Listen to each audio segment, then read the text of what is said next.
ਸਤਿ ਸ਼੍ਰੀ ਅਕਾਲ ਜੀ ਸਾਰਿਆਂ ਨੂੰ ਵੈਲਕਮ ਟੂ CBL। ਦੇਖੋ ਤੁਸੀਂ ਸਾਰੇ ਜਾਣਦੇ ਹੋ ਕਿ ਨਾਇਬ ਤਹਿਸੀਲਦਾਰ ਦਾ ਪੇਪਰ ਅਨਾਉਂਸ ਹੋ ਚੁੱਕਿਆ ਹੈ ਤੇ ਜਿੰਨੇ ਵੀ ਸਟੂਡੈਂਟਸ ਨੇ ਉਹ ਜ਼ੋਰੋ ਸ਼ੋਰੋ ਨਾਲ ਤਿਆਰੀ ਕਰ ਰਹੇ ਨੇ ਨਾਇਬ ਤਹਿਸੀਲਦਾਰ ਦੇ ਪੇਪਰ ਦੀ। ਨਾਇਬ ਤਹਿਸੀਲਦਾਰ ਦੇ ਪੇਪਰ ਦੇ ਵਿੱਚ ਜਿਹੜਾ ਜੀਕੇ ਦਾ ਪੋਰਸ਼ਨ ਹੈ ਉਹਦੇ ਵਿੱਚ ਪੋਲਿਟੀ ਵੀ ਹੈਗਾ, ਹਿਸਟਰੀ ਵੀ ਹੈਗਾ ਤੇ ਇਕਨੋਮੀ ਵੀ ਹੈਗਾ, science and tech, geography, environment ਵਗੈਰਾ ਬਹੁਤ ਸਾਰੇ ਟੌਪਿਕਸ ਨੇ। ਬਟ ਇਕਨੋਮੀ ਦਾ ਟੌਪਿਕ ਵੀ ਤੁਹਾਨੂੰ ਤਿਆਰ ਕਰਨਾ ਹੈ for your general knowledge, GK ਦਾ ਪੋਰਸ਼ਨ। ਤੇ ਤੁਸੀਂ ਜਾਣਦੇ ਹੋ ਕਿ ਜੀਕੇ ਦਾ ਪੋਰਸ਼ਨ ਠੀਕ ਠਾਕ ਹੈਵੀ ਹੈਗਾ। Out of 120 questions 80 questions GK ਚੋਂ ਹੀ ਆਣੇ ਆ, ਰਾਈਟ। ਤਾਂ ਮੈਂ ਤੁਹਾਡੇ ਨਾਲ ਨਾ ਇਕਨੋਮੀ ਦੀ ਸਟ੍ਰੈਟੇਜੀ ਡਿਸਕਸ ਕਰਾਂਗਾ ਕਿ ਇਕਨੋਮੀ ਦਾ ਜਿਹੜਾ ਪੋਰਸ਼ਨ ਹੈ ਤੁਹਾਡੇ ਜੀਕੇ ਦੇ ਸਿਲੇਬਸ ਦੇ ਵਿੱਚ ਉਸ ਨੂੰ ਆਪਾਂ ਕਿਸ ਤਰ੍ਹਾਂ ਤਿਆਰ ਕਰਨਾ ਹੈ।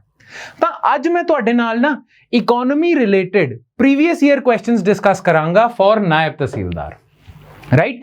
ਤਾਂ ਜਿਹੜੇ ਵੀ ਸਵਾਲ ਪੁੱਛੇ ਜਾ ਚੁੱਕੇ ਨੇ in the examination of Nayab tehsildar from the field of ਜਾਂ from the topic of economy, ਉਹ ਅੱਜ ਆਪਾਂ ਡਿਸਕਸ ਕਰਾਂਗੇ। ਇਹਦੇ ਰਾਹੀਂ ਤੁਹਾਨੂੰ ਪਤਾ ਲੱਗ ਜੂਗਾ ਕਿ ਇਕਨੋਮੀ ਦੇ ਵਿੱਚ ਕਿਹੋ ਜਿਹੇ ਕੁਐਸਚਨਸ ਪੁੱਛਦੇ ਆਂ। ਇਹਦੇ ਵਿੱਚ ਕਰੰਟ ਅਫੇਅਰਸ ਦਾ ਕਿੰਨਾ ਰੋਲ ਹੁੰਦਾ ਤੇ ਸਟੈਟਿਕ ਪੋਰਸ਼ਨ ਦਾ ਕਿੰਨਾ ਰੋਲ ਹੁੰਦਾ। ਇਹ ਪ੍ਰੀਵੀਅਸ ਈਅਰ ਕੁਐਸਚਨਸ ਅਸੀਂ ਤਾਈਓ ਡਿਸਕਸ ਕਰਦੇ ਆਂ ਕਿ ਬੰਦੇ ਨੂੰ ਆਈਡੀਆ ਲੱਗ ਜੇ ਕਿ ਯਾਰ ਇਕਨੋਮੀ ਦਾ ਜਿਹੜਾ ਪੋਰਸ਼ਨ ਹੈ ਜਾਂ ਹਿਸਟਰੀ ਦਾ ਜਿਹੜਾ ਪੋਰਸ਼ਨ ਹੈ ਜਾਂ ਪੋਲਿਟੀ ਦਾ ਜਿਹੜਾ ਪੋਰਸ਼ਨ ਹੈ ਉਸ ਨੂੰ ਤਿਆਰ ਕਿਸ ਤਰ੍ਹਾਂ ਕਰਨਾ ਹੈ, ਕਿਸ ਟੌਪਿਕ ਤੇ ਜ਼ਿਆਦਾ ਵੇਟੇਜ ਦੇਣੀ ਹੈ ਤੇ ਕਿਸ ਟੌਪਿਕ ਤੇ ਘੱਟ ਵੇਟੇਜ ਦੇਣੀ ਹੈ। ਇਹ ਪ੍ਰੀਵੀਅਸ ਈਅਰ ਪੇਪਰ ਨੂੰ ਹੀ ਐਨਾਲਾਈਜ਼ ਕਰਕੇ ਸਾਨੂੰ ਪਤਾ ਲੱਗਦਾ ਹੈ। ਤਾਂ ਅੱਜ ਅਸੀਂ ਇਕਨੋਮੀ ਦੇ ਪੋਰਸ਼ਨ ਨੂੰ ਡਿਸਕਸ ਕਰਾਂਗੇ ਤੇ ਇਹਦੇ ਰਾਹੀਂ ਪਤਾ ਲਗਾ ਲਾਂਗੇ ਕਿ ਕਿਹੜਾ ਟੌਪਿਕ ਇਕਨੋਮੀ ਦੇ ਵਿੱਚ, ਕਿਹੜਾ chapter, current affair, static portion, ਕਿਸ ਨੂੰ ਆਪਾਂ ਜ਼ਿਆਦਾ ਤਵੱਜੋ ਦੇਣੀ ਹੈ, ਰਾਈਟ। ਤਾਂ ਇੱਕ ਵਾਰੀ ਪ੍ਰੀਵੀਅਸ ਈਅਰ ਕੁਐਸਚਨਸ ਦੇਖ ਲੈਂਦੇ ਹਾਂ। ਕੁਐਸਚਨ ਨੰਬਰ 1, ਇੱਕ ਕੁਐਸਚਨ ਇਹ ਆਇਆ ਸੀ ਪਿਛਲੀ ਵਾਰ, what are the key highlights under national manufacturing policy। now ਇਹ ਕਰੰਟ ਅਫੇਅਰਸ ਤੋਂ ਸਵਾਲ ਪੁੱਛਿਆ ਸੀ ਤਾਂ ਇਹਦੇ ਰਾਹੀਂ ਸਾਨੂੰ ਪਤਾ ਲੱਗ ਜਾਂਦਾ ਹੈ ਕਿ ਕਰੰਟ ਅਫੇਅਰਸ ਕਾਫੀ ਜ਼ਿਆਦਾ ਇੰਪੋਰਟੈਂਟ ਹੈਗੇ ਹੈ for your economy portion। now ਸਵਾਲ ਸਿੱਧਾ ਕਰੰਟ ਅਫੇਅਰਸ ਚੋਂ ਪੁੱਛਿਆ ਹੋਇਆ ਹੈ, ਨੈਸ਼ਨਲ ਮੈਨੂਫੈਕਚਰਿੰਗ ਪਾਲਿਸੀ ਦੀ ਕੀ ਹਾਈਲਾਈਟਸ ਹੈਗੀਆਂ। Statement 1, increase manufacturing share in GDP from 16 to 22% by 2022, create 150 million additional jobs in the manufacturing sector by 2022, enhancing appropriate skill sets among the rural migrants and urban poor for their early absorption in manufacturing। ਨਾ ਦੇਖੋ ਮੈਂ ਤੁਹਾਨੂੰ ਦੱਸ ਦਿੰਦਾ, ਵੈਸੇ ਤਾਂ ਪਿਛਲੀ ਵਾਰ ਦਾ ਸਵਾਲ ਹੈ ਤੇ ਪਿਛਲੀ ਵਾਰ ਦੇ ਕਰੰਟ ਅਫੇਅਰਸ ਰੈਲੇਵੈਂਟ ਸੀਗੇ ਉਸ ਵੇਲੇ, ਪਰ ਫਿਰ ਵੀ ਮੈਂ ਤੁਹਾਨੂੰ ਦੱਸ ਦਿੰਦਾ ਆਨਸਰ ਕੀ ਹੈ। ਦੇਖੋ ਨੰਬਰਸ ਦੀ ਗੇਮ ਹੈਗੀ ਹੈ ਤਾਂ ਇਸ ਦੇ ਰਾਹੀਂ ਸਾਨੂੰ ਪਤਾ ਲੱਗਦਾ ਕਿ ਨਾਇਬ ਤਹਿਸੀਲਦਾਰ ਦੇ ਪੇਪਰ ਦੇ ਵਿੱਚ ਜਿਹੜੇ ਨੰਬਰਸ ਹੈਗੇ ਆ, ਸਪੈਸੀਫਿਕ ਡੇਟਾ ਹੈਗਾ, ਉਹਨੂੰ ਯਾਦ ਰੱਖਣਾ ਵੀ ਇੰਪੋਰਟੈਂਟ ਹੈ। Increasing manufacturing share in GDP from 16 to not 22%, 25% goal ਸੀਗਾ ਨੈਸ਼ਨਲ ਮੈਨੂਫੈਕਚਰਿੰਗ ਪਾਲਿਸੀ ਦਾ, ਤਾਂ 22 ਨਹੀਂ 25 ਲੈ ਕੇ ਜਾਣਾ, ਇਸੇ ਕਰਕੇ ਇਹ ਗਲਤ ਹੋ ਜਾਂਦਾ ਹੈ। ਦੈਨ ਨੈਸ਼ਨਲ ਮੈਨੂਫੈਕਚਰਿੰਗ ਪਾਲਿਸੀ ਦਾ ਏਮ ਸੀਗਾ ਕਿ ਆਪਾਂ ਬਾਈ 2022 100 ਮਿਲੀਅਨ ਨਿਊ ਜੌਬਸ ਕ੍ਰੀਏਟ ਕਰਨੀ ਹੈ, ਨਾਟ 150 ਮਿਲੀਅਨ। ਤਾਂ ਇਸੇ ਕਰਕੇ ਦੂਜੀ ਆਪਸ਼ਨ ਵੀ ਗਲਤ ਹੋ ਜਾਂਦੀ ਹੈ ਤਾਂ ਆਟੋਮੈਟਿਕਲੀ ਤੀਜੀ ਆਪਸ਼ਨ ਸਹੀ ਹੋ ਜਾਂਦੀ ਹੈ, because as per the options ਹੋਰ ਮਤਲਬ ਨਨ ਆਫ ਦੀ ਅਬਵ ਤਾਂ ਕੋਈ ਆਪਸ਼ਨ ਹੀ ਨਹੀਂ ਹੈ। ਤੇ ਤੀਜੀ ਆਪਸ਼ਨ ਸੀਗੀ enhancing appropriate skill sets among the rural migrants and urban poor for their early absorption in manufacturing। ਦੇਖੋ urban poor ਜਿਹੜੇ ਹੈਗੇ ਆ, rural migrants ਹੈਗੇ ਆ, ਉਹਨਾਂ ਨੂੰ ਮੈਨੂਫੈਕਚਰਿੰਗ ਸੈਕਟਰ ਦੇ ਵਿੱਚ ਜੌਬਸ ਪ੍ਰੋਵਾਈਡ ਕਰਨਾ, ਇਹ 100 ਮਿਲੀਅਨ ਜੌਬਸ ਜਿਹੜੀਆਂ ਜਨਰੇਟ ਹੋਣਗੀਆਂ ਥਰੂ ਨੈਸ਼ਨਲ ਮੈਨੂਫੈਕਚਰਿੰਗ ਪਾਲਿਸੀ, ਉਹ ਜ਼ਿਆਦਾਤਰ ਅਰਬਨ ਪੂਅਰ ਤੇ ਰੂਰਲ ਮਾਈਗ੍ਰੈਂਟਸ ਵਾਸਤੇ ਹੀ ਜਨਰੇਟ ਕੀਤੀਆਂ ਜਾਣਗੀਆਂ, ਹੈ ਨਾ। ਇਹੀ ਏਮ ਤੇ ਆਬਜੈਕਟਿਵ ਸੀਗਾ, ਤਾਂ ਇਹ ਵਾਲੀ ਆਪਸ਼ਨ ਸਹੀ ਹੈ। ਤਾਂ as per these options B option ਬਿਲਕੁਲ ਸਹੀ ਬੈਠਦੀ ਹੈ, ਠੀਕ ਹੈ। ਨਾਓ question number 2, which of the following statements about zero coupon bond is correct। ਨਾਓ ਇਹ ਕਨਸੈਪਚੁਅਲ ਜਿਹਾ ਕੁਐਸਚਨ ਹੈ ਤੇ ਇਹ ਕਰੰਟ ਅਫੇਅਰਸ ਚੋਂ ਨਹੀਂ ਹੈ, ਇਹ ਸਟੈਟਿਕ ਪੋਰਸ਼ਨ ਚੋਂ ਹੀ ਹੈ। ਤਾਂ ਇਸ ਦਾ ਮਤਲਬ ਕੀ ਹੈ ਕਿ not just current affairs, economy ਦੇ ਲਈ ਸਟੈਟਿਕ ਪੋਰਸ਼ਨ ਵੀ ਰਿਵਾਈਜ਼ ਕਰਨਾ ਤੇ ਪੜ੍ਹਨਾ ਇੰਪੋਰਟੈਂਟ ਹੈਗਾ, ਹੈ ਨਾ। ਤਾਂ ਜ਼ੀਰੋ ਕੂਪਨ ਬੌਂਡਸ ਹੁੰਦੇ ਕਿਹੜੇ ਹੈ? ਦੇਖੋ ਇਹ ਉਹ ਬੌਂਡਸ ਹੁੰਦੇ ਆ ਜਿਨ੍ਹਾਂ ਦੇ ਵਿੱਚ ਫॉर ਐਗਜ਼ਾਮਪਲ ਤੁਹਾਨੂੰ ਗਵਰਨਮੈਂਟ ਬੌਂਡਸ ਬਾਰੇ ਤਾਂ ਪਤਾ ਹੀ ਹੈ ਨਾ। ਗਵਰਨਮੈਂਟ ਬੌਂਡਸ ਕੀ ਹੁੰਦੇ ਆ? ਗਵਰਨਮੈਂਟ ਬੋਰੋਇੰਗ ਇੰਸਟਰੂਮੈਂਟਸ ਹੁੰਦੇ ਆ। ਨਾ ਮੰਨ ਲਓ ਕਿ ਗਵਰਨਮੈਂਟ ਨੇ 5 ਈਅਰ ਦਾ ਗਵਰਨਮੈਂਟ ਬੌਂਡ ਇਸ਼ੂ ਕੀਤਾ ਹੈ, that means government is borrowing money for 5 years. Now ਇੱਕ ਬੌਂਡ ਇੱਕ ਤਰੀਕੇ ਦਾ ਬੌਂਡ ਹੁੰਦਾ ਜਿਸ ਨੂੰ ਅਸੀਂ ਕੂਪਨ ਬੇਅਰਿੰਗ ਬੌਂਡ ਕਹਿੰਦੇ ਆ। ਉਸ ਬੌਂਡ ਦੇ ਵਿੱਚ ਗਵਰਨਮੈਂਟ ਨਾ ਹਰ ਸਾਲ ਤੁਹਾਨੂੰ ਇੰਟਰਸਟ ਪ੍ਰੋਵਾਈਡ ਕਰਦੀ ਹੈ ਫॉर 5 ਇਅਰਸ ਤੇ 5 ਇਅਰਸ ਦੇ ਐਂਡ ਦੇ ਵਿੱਚ ਪੂਰੀ ਦੀ ਪੂਰੀ ਅਮਾਉਂਟ ਦੇ ਦਿੰਦੀ ਹੈ ਤੁਹਾਨੂੰ। ਤੁਹਾਡੇ ਤੋਂ ਪੈਸਾ ਲਿਆ, ਠੀਕ ਹੈ, ਬਾਈ ਸੈਲਿੰਗ ਯੂ ਦਾ ਬੌਂਡ, ਤੇ ਹਰ ਸਾਲ ਤੁਹਾਨੂੰ ਇੰਟਰਸਟ ਪ੍ਰੋਵਾਈਡ ਕਰ ਰਹੀ ਹੈ। ਤੇ at the end of 5 years ਤੁਹਾਨੂੰ ਪੂਰੀ ਦੀ ਪੂਰੀ ਅਮਾਉਂਟ ਵਾਪਸ ਕਰ ਦੂਗੀ, ਨਾਰਮਲ ਜਿੱਦਾਂ ਕਿ ਲੋਨ ਹੁੰਦਾ। ਬਟ ਜ਼ੀਰੋ ਕੂਪਨ ਬੌਂਡਸ ਕਿਹੋ ਜਿਹੇ ਹੁੰਦੇ ਆ? ਜ਼ੀਰੋ ਕੂਪਨ ਬੌਂਡਸ ਹੁੰਦੇ ਆ, ਮੰਨ ਲਓ 5 ਇਅਰਸ ਦੇ ਲਈ ਗਵਰਨਮੈਂਟ ਨੇ ਪੈਸਾ ਬੋਰੋ ਕੀਤਾ ਹੈ ਤੇ ਸਾਰੀ ਦੀ ਸਾਰੀ amount including interest and principal government 5 years ਦੇ ਬਾਅਦ ਹੀ ਵਾਪਸ ਕਰੂਗੀ। ਗਵਰਨਮੈਂਟ ਈਅਰਲੀ ਇੰਟਰਸਟ ਨਹੀਂ ਦੇਗੀ ਤੁਹਾਨੂੰ, ਠੀਕ ਹੈ। ਤਾਂ as per zero coupon bonds definition ਇਹ ਆਪਸ਼ਨ ਬਿਲਕੁਲ ਅਪਰੋਪਰੀਏਟ ਹੈਗੀ ਹੈ। Option number A, a bond with zero coupon rates which is sold at a price lower than its face value and investors get face value price at maturity ਤੇ ਹੀ ਪੂਰੀ amount ਤੁਹਾਨੂੰ ਵਾਪਸ ਮਿਲਦੀ ਹੈ। ਬਾਕੀ ਜਿਹੜੀ ਤਿੰਨ ਆਪਸ਼ਨਸ ਹੈਗੀਆਂ ਉਹ ਬਿਲਕੁਲ ਵੀ ਇਸ ਡੈਫੀਨੇਸ਼ਨ ਨੂੰ ਜਸਟੀਫਾਈ ਨਹੀਂ ਕਰਦੀ ਜ਼ੀਰੋ ਕੂਪਨ ਬੌਂਡਸ ਦੀ, ਇਸੇ ਕਰਕੇ ਬਾਕੀ ਸਾਰੀਆਂ ਤਾਂ ਐਲੀਮੀਨੇਟ ਕੀਤੀਆਂ ਜਾਣਗੀਆਂ ਤੇ ਇਹ ਐਪਟ ਡੈਫੀਨੇਸ਼ਨ ਹੈਗੀ ਹੈ ਜ਼ੀਰੋ ਕੂਪਨ ਬੌਂਡ ਦੀ। ਜਦ ਤੁਸੀਂ ਸਟੈਟਿਕ ਪੋਰਸ਼ਨ ਰਿਵਾਈਜ਼ ਕਰੋਗੇ ਤਾਂ ਤੁਸੀਂ ਕਨਸੈਪਟਸ ਦੀ ਡੈਫੀਨੇਸ਼ਨ ਤਾਂ ਪੜੋਗੇ ਹੀ, ਤਾਂ ਜਦ ਤੁਸੀਂ ਜ਼ੀਰੋ ਕੂਪਨ ਬੌਂਡ ਦੀ ਡੈਫੀਨੇਸ਼ਨ ਪੜੋਗੇ ਤਾਂ ਇਹੀ ਡੈਫੀਨੇਸ਼ਨ ਪ੍ਰੋਵਾਈਡ ਕੀਤੀ ਜਾਂਦੀ ਹੈ। ਤਾਂ ਇਸ ਕਰਕੇ ਜੇ ਤੁਸੀਂ ਸਟੈਟਿਕ ਪੋਰਸ਼ਨ ਪ੍ਰੋਪਰ ਤਰੀਕੇ ਨਾਲ ਪੜਿਆ ਹੋਇਆ ਤਾਂ ਇਹੋ ਜਿਹੇ ਸਟੈਟਿਕ ਕੁਐਸਚਨਸ ਦੇ ਵਿੱਚ ਤੁਸੀਂ ਮਾਰ ਨਹੀਂ ਖਾਓਗੇ। ਕਲੀਅਰ? ਪਲੱਸ ਮੈਂ ਤੁਹਾਨੂੰ ਇੱਕ ਹੋਰ ਗੱਲ ਦੱਸ ਦਵਾਂ, ਜਿਹੜੇ ਸਟੈਟਿਕ ਸਵਾਲ ਹੁੰਦੇ ਆ ਨਾ, ਸਟੈਟਿਕ ਪੋਰਸ਼ਨ ਚੋਂ ਸਵਾਲ ਹੁੰਦੇ ਆ ਉਹ ਸੌਖੇ ਹੁੰਦੇ ਆ, they are not that difficult. ਹਾਂ, ਕਰੰਟ ਅਫੇਅਰਸ ਵਾਲੇ ਸਵਾਲ ਥੋੜੇ ਔਖੇ ਹੁੰਦੇ ਆ, ਬਟ ਸਟੈਟਿਕ ਪੋਰਸ਼ਨ ਦੇ ਸਵਾਲ ਸੌਖੇ ਹੀ ਹੁੰਦੇ ਆ। ਬਸ ਡੈਫੀਨੇਸ਼ਨ ਚੋਂ ਹੀ ਸਵਾਲ ਪੁੱਛਿਆ ਤੁਹਾਡੇ ਤੋਂ, ਰਾਈਟ? ਕੋਈ ਮਲਟੀਪਲ ਸਟੇਟਮੈਂਟ ਵਾਲੇ ਕੁਐਸਚਨ ਵੀ ਨਹੀਂ ਪੁੱਛੇ, ਡਾਇਰੈਕਟ ਸਵਾਲ ਪੁੱਛਿਆ ਕਿ ਜ਼ੀਰੋ ਕੂਪਨ ਬੌਂਡ ਕੀ ਹੁੰਦੇ ਆ। Make sense? ਤਾਂ ਸਟੈਟਿਕ ਪੋਰਸ਼ਨ ਤਾਂ ਸੌਖਾ ਹੋਊਗਾ, ਪਰ ਇਹਦਾ ਮਤਲਬ ਇਹ ਨਹੀਂ ਹੈ ਕਿ ਅਸੀਂ ਪੜ੍ਹਨਾ ਨਹੀਂ ਹੈ, ਬਿਕੋਜ਼ ਸਵਾਲ ਪੁੱਛੇ ਜਾ ਸਕਦੇ ਆ, ਪਿਛਲੀ ਵਾਰ ਪੁੱਛੇ ਇਹਨਾਂ ਨੇ, ਹੈ ਨਾ। ਚਲੋ ਕੁਐਸਚਨ ਨੰਬਰ 3, ਇਹ ਵੀ ਕਰੰਟ ਅਫੇਅਰਸ ਚੋਂ ਸਵਾਲ ਹੈਗਾ। Consider the following statements relating to Mahatma Gandhi National Rural Employment Guarantee Act, MNREGA act, ਠੀਕ ਹੈ। ਤੇ ਮਨਰੇਗਾ ਬਾਰੇ ਤਾਂ ਅਸੀਂ ਸਟੈਟਿਕ ਪੋਰਸ਼ਨ ਦੇ ਵਿੱਚ ਵੀ ਪੜ੍ਹਦੇ ਹਾਂ ਤੇ ਕਰੰਟ ਅਫੇਅਰਸ ਦੇ ਵਿੱਚ ਵੀ ਪੜ੍ਹਦੇ ਹਾਂ। ਉਸ ਸਾਲ ਕਰੰਟ ਅਫੇਅਰਸ ਦੇ ਵਿੱਚ ਜਿਸ ਸਾਲ ਇਹ ਸਵਾਲ ਪੁੱਛਿਆ ਉਸ ਸਾਲ ਮਨਰੇਗਾ ਠੀਕ ਠਾਕ ਨਿਊਜ਼ ਦੇ ਵਿੱਚ ਸੀਗਾ, ਬਹੁਤ ਸਾਰੀਆਂ ਕੰਟਰੋਵਰਸੀਜ਼ ਚੱਲ ਰਹੀਆਂ ਸੀਗੀਆਂ ਉਸ ਵੇਲੇ ਸੈਂਟਰਲ ਗਵਰਨਮੈਂਟ ਨਾਲ, ਬਿਕੋਜ਼ ਸੈਂਟਰਲ ਗਵਰਨਮੈਂਟ ਨਾ ਬਜਟ ਐਲੋਕੇਟ ਨਹੀਂ ਕਰ ਰਹੀ ਸੀ ਮਨਰੇਗਾ ਦੇ ਲਈ, ਇਸੇ ਕਰਕੇ ਬਹੁਤ ਜ਼ਿਆਦਾ ਕੰਟਰੋਵਰਸ਼ੀਅਲ ਸੀਗਾ, ਇਸੇ ਕਰਕੇ ਨਿਊਜ਼ ਦੇ ਵਿੱਚ ਸੀਗਾ, ਇਸੇ ਕਰਕੇ ਤੁਹਾਡੇ ਪੇਪਰ ਦੇ ਵਿੱਚ ਪੁੱਛ ਲਿਆ।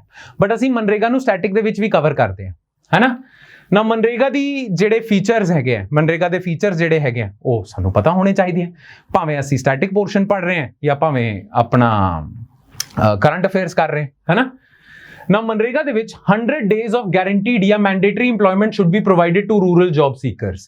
ਜੇ ਤੁਹਾਨੂੰ ਕੋਈ ਜੌਬ ਨਹੀਂ ਲੱਭ ਰਹੀ, ਠੀਕ ਹੈ, ਤਾਂ ਤੁਸੀਂ ਮਨਰੇਗਾ ਦੇ ਵਿੱਚ ਰਜਿਸਟਰ ਕਰਾ ਕੇ, ਰੂਰਲ ਬੰਦਾ ਜਿਹੜਾ ਹੈਗਾ ਉਹ ਮਨਰੇਗਾ ਦੇ ਵਿੱਚ ਰਜਿਸਟਰ ਕਰਾ ਕੇ ਉਹਨੂੰ 100 days ਦੀ guaranteed employment ਮਿਲੂਗੀ। ਤਾਂ ਪਹਿਲਾ ਆਪਸ਼ਨ ਤਾਂ ਸਹੀ ਹੈ।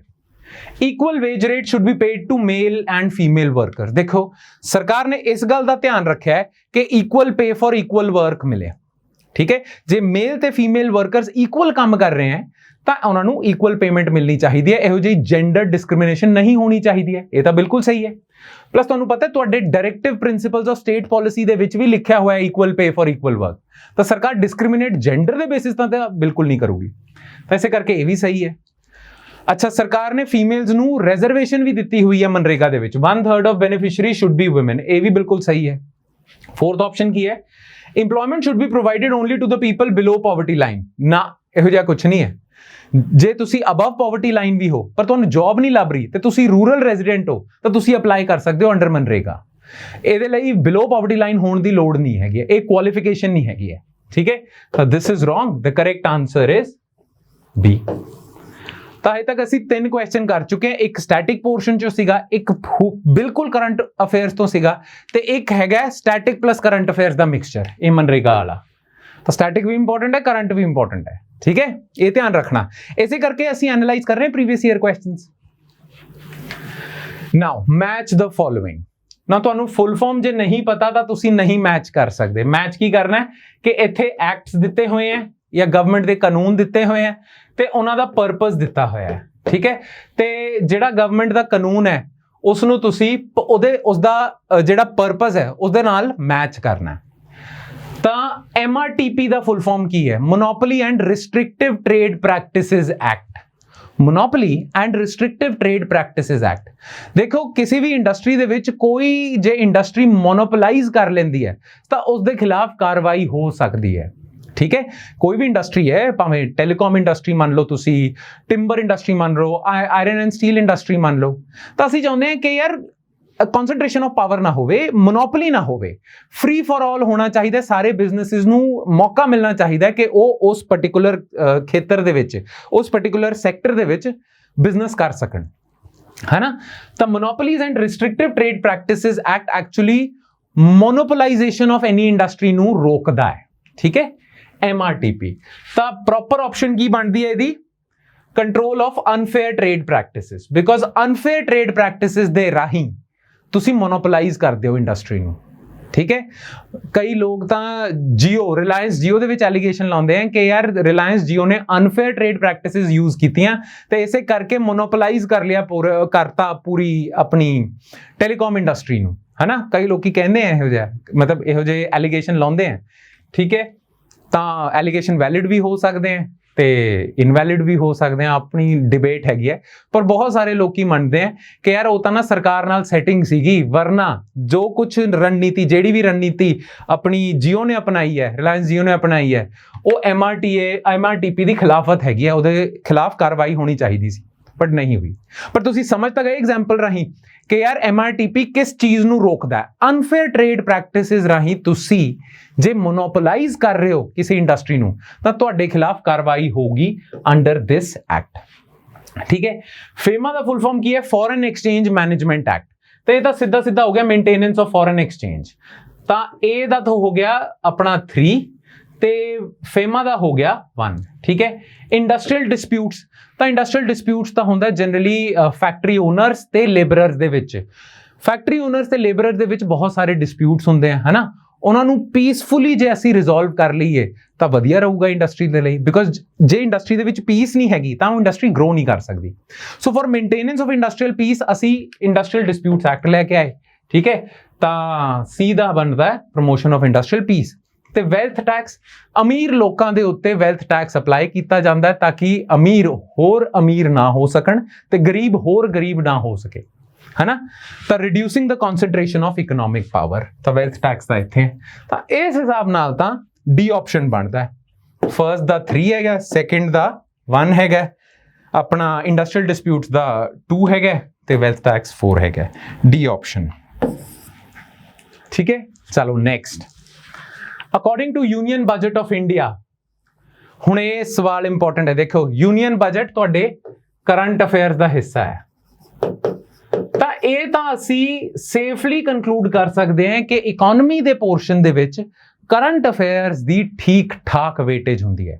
ਇਹਦਾ ਮਤਲਬ ਇਹ ਨਹੀਂ ਹੈ ਸਟੈਟਿਕ ਨਹੀਂ ਪੜ੍ਹਨਾ ਤੁਸੀਂ, ਸਟੈਟਿਕ ਦੇ ਵੀ ਸਵਾਲ ਆਉਂਦੇ ਆ, ਪਰ ਕਰੰਟ ਅਫੇਅਰ ਦੀ ਵੇਟੇਜ ਠੀਕ ਠਾਕ ਹੈ। ਖਾਸ ਕਰ ਬਜਟ, ਯੂਨੀਅਨ ਬਜਟ ਤੇ ਪੰਜਾਬ ਬਜਟ ਦੋਵੇਂ ਇੰਪੋਰਟੈਂਟ ਨੇ, ਠੀਕ ਹੈ। ਤਾਂ ਇਸੇ ਕਰਕੇ ਮਤਲਬ ਅਸੀਂ ਵੀ ਨਾ ਠੀਕ ਠਾਕ ਫੋਕਸ ਕਰਦੇ ਹਾਂ ਬਜਟ ਡਾਕੂਮੈਂਟਸ ਤੇ, ਯੂਨੀਅਨ ਬਜਟ ਵੀ ਤੇ ਆਪਣਾ ਪੰਜਾਬ ਬਜਟ ਵੀ। ਖੈਰ, ਪਿਛਲੀ ਵਾਰ ਯੂਨੀਅਨ ਬਜਟ ਤੋਂ ਸਵਾਲ ਪੁੱਛਿਆ ਸੀ, according to union budget of India 2022-23 ਵਿਚ of the following is are correctly matched. Revenue deficit, ਜਿਹੜਾ ਰੈਵਨਿਊ ਅਕਾਊਂਟ ਦੇ ਵਿੱਚ ਡੈਫਿਸਿਟ ਹੁੰਦਾ ਹੈ, ਐਕਸਪੈਂਡੀਚਰ ਮਾਈਨਸ ਰਿਸੀਟਸ, ਉਹ ਇੰਨਾ ਸੀਗਾ 3.6% ਆਫ GDP। ਫਿਸਕਲ ਡੈਫਿਸਿਟ ਠੀਕ ਠਾਕ ਸੀਗਾ 6.4। ਤੇ ਪ੍ਰਾਇਮਰੀ ਡੈਫਿਸਿਟ, ਜਿਹੜਾ ਬੋਰੋਇੰਗਸ ਨੂੰ ਮਾਈਨਸ ਕਰਕੇ ਫਿਸਕਲ ਡੈਫਿਸਿਟ ਹੁੰਦਾ ਹੈ, ਫਿਸਕਲ ਡੈਫਿਸਿਟ ਮਾਈਨਸ ਗਵਰਨਮੈਂਟ ਬੋਰੋਇੰਗਸ ਨੂੰ ਅਸੀਂ ਪ੍ਰਾਇਮਰੀ ਡੈਫਿਸਿਟ ਕਹਿੰਦੇ ਹਾਂ, ਰਾਈਟ। ਤਾਂ ਪ੍ਰਾਇਮਰੀ ਡੈਫਿਸਿਟ ਜਿਹੜਾ ਹੈਗਾ, fiscal deficit minus interest payments, not borrowings. Fiscal deficit ਚੋਂ ਜੇ ਤੁਸੀਂ ਇੰਟਰਸਟ ਲਾਇਬਿਲਿਟੀਜ਼ ਸਬਟਰੈਕਟ ਕਰ ਦੋ, ਜਿਹੜਾ ਸਰਕਾਰ ਦਾ ਖਰਚਾ ਹੁੰਦਾ ਇੰਟਰਸਟ ਪੇ ਕਰਨ ਨੂੰ, ਠੀਕ ਹੈ, ਤਾਂ ਤੁਹਾਨੂੰ ਪ੍ਰਾਇਮਰੀ ਡੈਫਿਸਿਟ ਮਿਲਦਾ ਹੈ। ਤਾਂ ਪ੍ਰਾਇਮਰੀ ਡੈਫਿਸਿਟ ਵਾਸ 2.4% ਐਜ਼ ਪਰ ਦਿਸ ਡਾਕੂਮੈਂਟ। ਨਾਓ ਇਸ ਕੁਐਸਚਨ ਤੋਂ ਸਾਨੂੰ ਪਤਾ ਲੱਗਦਾ ਹੈ ਕਿ ਨੰਬਰਸ ਇੰਪੋਰਟੈਂਟ ਹੈਗੇ ਆ ਨਾਇਬ ਤਹਿਸੀਲਦਾਰ ਦੇ ਪੇਪਰ ਦੇ ਵਿੱਚ, ਠੀਕ ਹੈ। ਵੈਸੇ ਤਾਂ ਜੇ ਤੁਸੀਂ ਸਿਵਲ ਸਰਵਿਸਿਜ਼, PPSC, PCS ਦੀ ਤਿਆਰੀ ਕਰ ਰਹੇ ਹੋ, ਸਿਵਲ ਸਰਵਿਸਿਜ਼ ਦੇ ਵਿੱਚ ਐਗਜ਼ੈਕਟ ਨੰਬਰਸ ਤਾਂ ਇੰਪੋਰਟੈਂਟ ਨਹੀਂ ਹੈਗੇ, ਪਰ ਨਾਇਬ ਤਹਿਸੀਲਦਾਰ ਦੇ ਪੇਪਰ ਦੇ ਵਿੱਚ ਜਿਹੜੇ ਕਰੰਟ ਅਫੇਅਰ ਦੇ ਵਿੱਚ ਨੰਬਰਸ ਆਉਂਦੇ ਆ ਉਹ ਇੰਪੋਰਟੈਂਟ ਹੈਗੇ ਆ, ਰੱਟਣੇ ਹੁੰਦੇ ਆ, ਠੀਕ ਹੈ। ਤਾਂ ਰੱਟੇ ਵਾਲਾ ਪੋਰਸ਼ਨ ਵੀ ਬਣ ਜਾਂਦਾ ਇਹਦੇ ਕਰਕੇ ਆਪਣਾ ਇਕਨੋਮਿਕਸ ਦਾ ਜਿਹੜਾ ਸਬਜੈਕਟ ਹੈਗਾ। ਖੈਰ, ਬਿਕੋਜ਼ ਇਹ ਪਿਛਲੇ ਸਾਲ ਦਾ ਬਜਟ ਹੈ ਤਾਂ ਸਾਡੇ ਲਈ ਹੁਣ ਤਾਂ ਇੰਪੋਰਟੈਂਟ ਨਹੀਂ ਹੈ, ਪਰ ਸਾਡੇ ਲਈ ਇਸ ਸਾਲ ਦਾ ਬਜਟ ਇੰਪੋਰਟੈਂਟ ਹੈ। ਤਾਂ ਸਾਡੇ ਬਜਟ ਸੀਰੀਜ਼ ਦੇ ਲੈਕਚਰਸ ਹੈਗੇ ਆ, ਉਹ ਤੁਸੀਂ ਜ਼ਰੂਰ ਦੇਖਿਓ, ਤੇ ਪੰਜਾਬ ਬਜਟ ਸੀਰੀਜ਼ ਵੀ ਅਸੀਂ ਕੱਢਣ ਲੱਗੇ ਹਾਂ, ਠੀਕ ਹੈ। ਇਹ ਦੋਨੋਂ ਬਜਟ ਡਾਕੂਮੈਂਟਸ ਤੁਹਾਨੂੰ ਤਿਆਰ ਕਰਨੇ ਆ ਤੇ ਇਹਦੇ ਨੰਬਰਸ ਵੀ ਰੱਟਣੇ ਹੈਗੇ ਆ, ਕਲੀਅਰ। ਪਰ ਪਿਛਲੇ ਸਾਲ ਦੇ ਬਜਟ ਦੇ ਵਿੱਚ ਨਾ ਰੈਵਨਿਊ ਡੈਫਿਸਿਟ 3.6% ਨਹੀਂ ਸੀਗਾ, ਪ੍ਰਾਇਮਰੀ ਡੈਫਿਸਿਟ 2.4% ਨਹੀਂ ਸੀਗਾ, ਆਪਣਾ ਫਿਸਕਲ ਡੈਫਿਸਿਟ 6.4 ਸੀਗਾ, ਠੀਕ ਠਾਕ ਸੀਗਾ ਆਫ ਜੀਡੀਪੀ। ਤਾਂ ਇਸੇ ਕਰਕੇ ਇਸ ਕੁਐਸਚਨ ਦਾ ਆਨਸਰ ਤਾਂ ਹੈਗਾ ਡੀ, ਠੀਕ ਹੈ। ਤੇ ਬਸ ਇਕਨੋਮਿਕਸ ਦੇ ਜ਼ਿਆਦਾ ਸਵਾਲ ਨਹੀਂ ਪੁੱਛਦੇ, ਇਸੇ ਕਰਕੇ ਬਾਕੀ ਸਬਜੈਕਟਸ ਦੇ ਮੁਕਾਬਲੇ ਤੁਸੀਂ ਇਕਨੋਮਿਕਸ ਵੱਲ ਇੰਨਾ ਧਿਆਨ ਨਹੀਂ ਦੇਣਾ, ਬਟ ਨੰਦਲੈਸ ਸਵਾਲ ਤਾਂ ਪੁੱਛਦੇ ਆ ਤੇ ਇੱਕ ਇੱਕ ਕੁਐਸਚਨ ਦੀ ਫਾਈਟ ਹੁੰਦੀ ਹੈ ਪੇਪਰ ਦੇ ਵਿੱਚ, ਇੱਕ ਇੱਕ ਕੁਐਸਚਨ ਨਾਲ ਤੁਸੀਂ ਕੱਟ ਆਫ ਟੱਪਦੇ ਹੋ ਜਾਂ ਰਹਿ ਜਾਂਦੇ ਹੋ, ਹੈਨਾ। ਇੱਕ ਇੱਕ ਕੁਐਸਚਨ ਦੀ ਫਾਈਟ ਹੈ, ਇਸੇ ਕਰਕੇ ਦੋ ਇਕਨੋਮੀ ਇੰਨਾ ਇੰਪੋਰਟੈਂਟ ਨਹੀਂ ਹੈ for your Naib Tehsildar examination, but important nonetheless ਹੈਗਾ, ਬਾਕੀਆਂ ਦੇ ਮੁਕਾਬਲੇ ਘੱਟ ਇੰਪੋਰਟੈਂਟ ਹੈ। ਤਾਂ ਇਸੇ ਕਰਕੇ ਤੁਸੀਂ ਜਦ ਆਪਣੀ ਪ੍ਰਾਇੋਰਟੀ ਲਿਸਟ ਬਣਾਓਗੇ ਸਬਜੈਕਟਸ ਦੀ ਤਾਂ ਇਕਨੋਮੀ ਨੂੰ ਥੱਲੇ ਹੀ ਰੱਖਿਓ, ਬਟ ਨੰਦਲੈਸ ਰੱਖਿਓ ਜ਼ਰੂਰ, ਠੀਕ ਹੈ। ਇੰਪੋਰਟੈਂਟ ਹੈਗਾ, ਇੰਨਾ ਇੰਪੋਰਟੈਂਟ ਨਹੀਂ ਜਿੰਨੇ ਬਾਕੀ ਹੈ।